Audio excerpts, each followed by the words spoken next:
I think the government should definitely give the direction and provide regulations that ensure certainty, stability for industry to invest. Now, the event today is not just about the situation in Kenya. It's a continent-to-continent cooperation framework where we want to learn from each other. We have invested for over 15 years now in this area.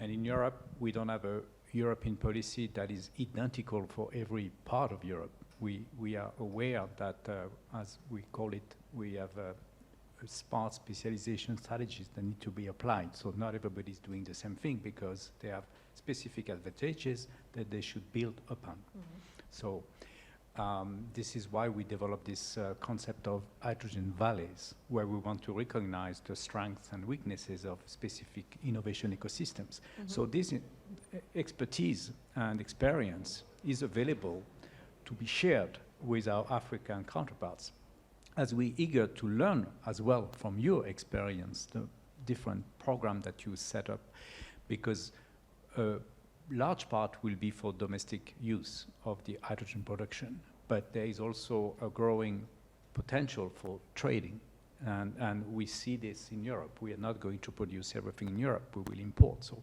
we want to work upfront with our future trading partners. And this is also an important dimension of our discussions today, to make sure that what you do is sustainable and fair and just. I mean, all the different values. So we are not going to import hydrogen from part of the world which are not respecting the values that we are trying to impose in Europe. Thank you. Marielle? Yeah, I'll try to get to your question, because I think the question was a very interesting one. But let me just complement a bit Laurent, and then I get to that. So I think, and I already discussed with Edna a bit before, I think her challenge from the government side is now the government has a strategy, where are the money? And I understand, because it was the same in Europe. And I showed to you in my presentation how Commission came with the 2020 hydrogen strategy, then it followed with some other policies, and then it came with the money along that, and it has not finished. Like I just mentioned, for example, the bank just launched in November. We have Innovation Fund, we have our partnership, you heard Horizon Europe in general. We have many funding opportunities, because you have to, with a strategy, come with some subsidies, if I can say that. And I understand your challenge. I would like also to comment on the point that you said that you should act very soon, probably, is with the people. Believe me, in Europe it's not much better. We've done, and maybe it's also good for you to do, we've done a kind of barometer to check what's the level of the people knowledge about hydrogen, to see from where we start. And it's 8%. It's not huge in Europe.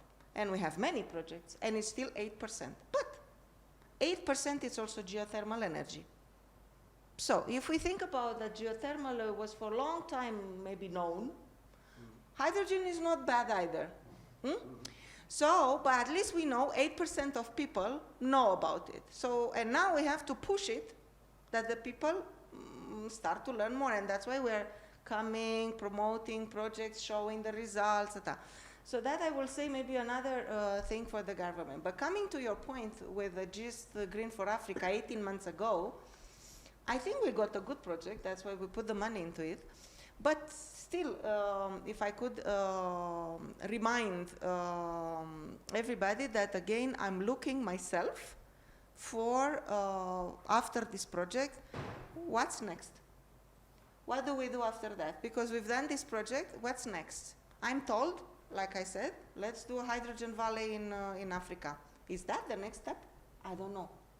Maybe yes, maybe not. You said maybe to have industries here producing electrolyzers, fuel cells in Africa. Let's see, what's next? What's next after your project? And I think this is what I would like to see at the end of this project in a year from now. What's next? If we could start reflecting already, because I think we have to already plan now. Yeah, I agree. It could be even innovation fund dedicated to some projects here, or, as Israel said, could be you know, I like it, the Libre approach, but I'm not fully sure it could be fully replicated for hydrogen, but why not? So I take as coordinator this suggestion because I fully agree that it's something that we should do. Yeah. Thank you. I'll ask Edna, grade the responses that you got, and then Stefano can give us a closing remark. Yes, I actually like the responses. Just transition is one of the major things that we, especially Kenyans, want for Africa. We want to have everybody included. We want nobody to be left behind, it to be sustainable as well.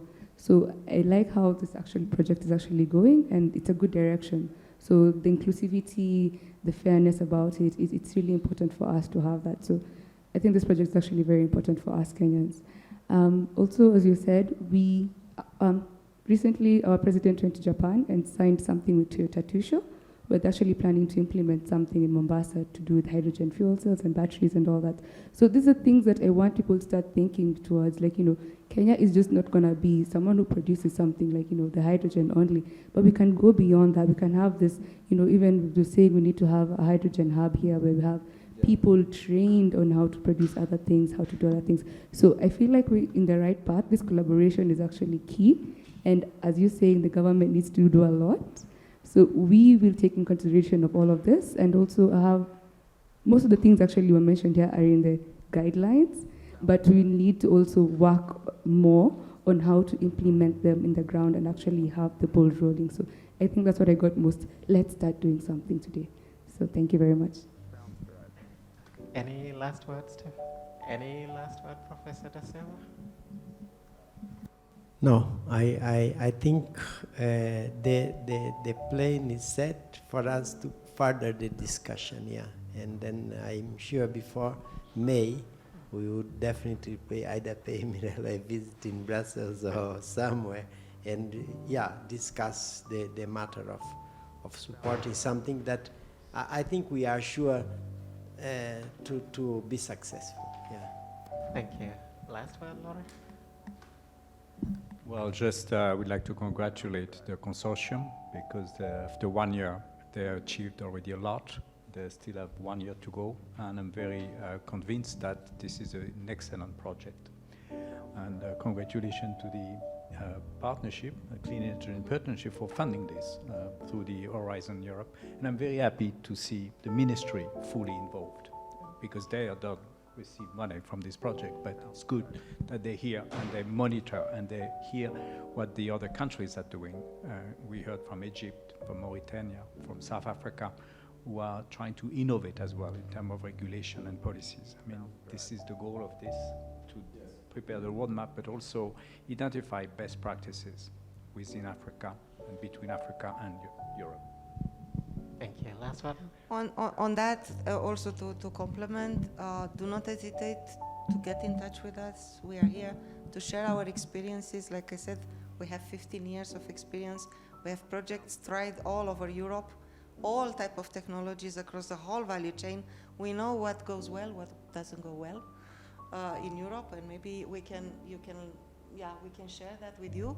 And we also look forward to work together, not only to share, but also to work together for the future, because we are not done either. So, thank you. Thank you. Last one, please. Parting shots. I'm really grateful that this is actually happening right now. We need this. We need this, especially as Kenya, to move forward. We need to actually have these collaborations and people saying that we welcome you. You know that welcoming is very important. So we're also welcoming you to continue collaborating with us as government, as Kenyans, and we look forward to more partnerships. Thank you.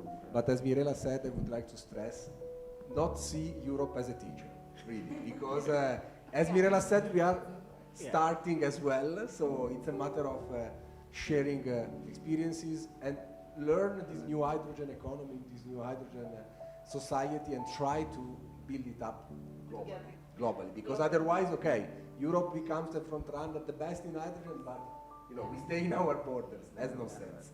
So really, let's learn together. So thank you all. Thanks to you. Thank you.